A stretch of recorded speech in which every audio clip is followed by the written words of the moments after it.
Alors, avec la flèche noire, vous avez réussi à manipuler tout à l'heure le bloc de gauche et le bloc de droite. D'accord? Pour ceux qui connaissent InDesign, petite parenthèse, il est possible de faire évidemment un bloc qui contient un nombre voulu de colonnes, 2, 3, 4, un seul bloc.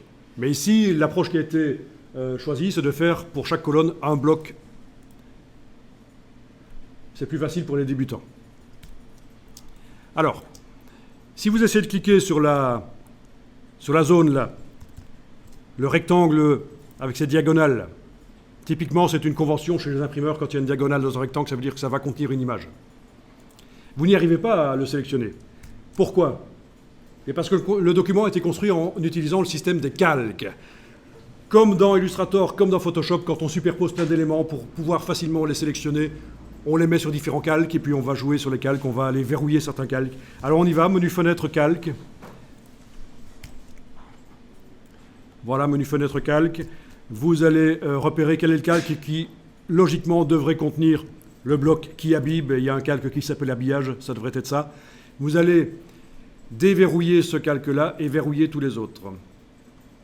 Donc, on peut déverrouiller dans une palette des calques dans les logiciels Adobe en faisant un cliquer-glisser ou verrouiller. Vous voyez? Un cliquer-glisser dans la colonne des verrous.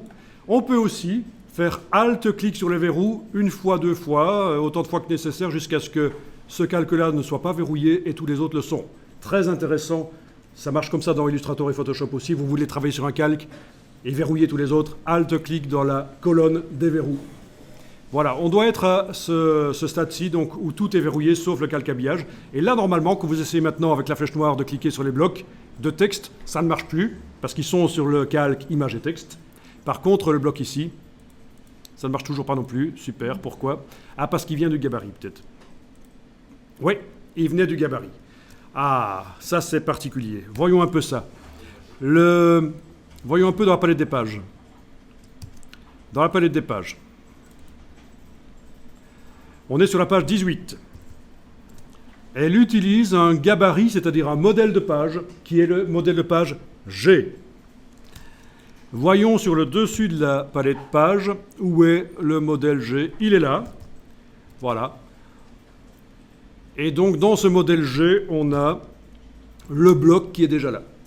Donc c'est déjà une double page que je pourrais amener à différents endroits d'un document et mettre différents textes, images, mais avoir la même structure. Je pourrais aussi la modifier un peu, une fois qu'on a appliqué le gabarit au document. Ben écoutez, regardez comment ça marche. Vous allez créer une page 26 et 27 avec le gabarit G. Il y a différentes manières de le faire. On va le faire par la manière glisser-déposer. Vous cliquez sur la page gauche du gabarit G. Avec la touche majuscule, vous cliquez également sur la page droite du gabarit G.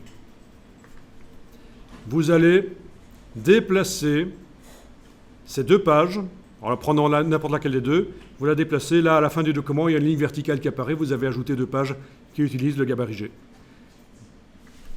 Et là, sur ces deux pages, il suffirait donc d'aller placer des images, des textes, etc. Il y a des blocs texte. Ils sont là. Si on déverrouillait le calque image et texte, on y aurait accès. Voilà.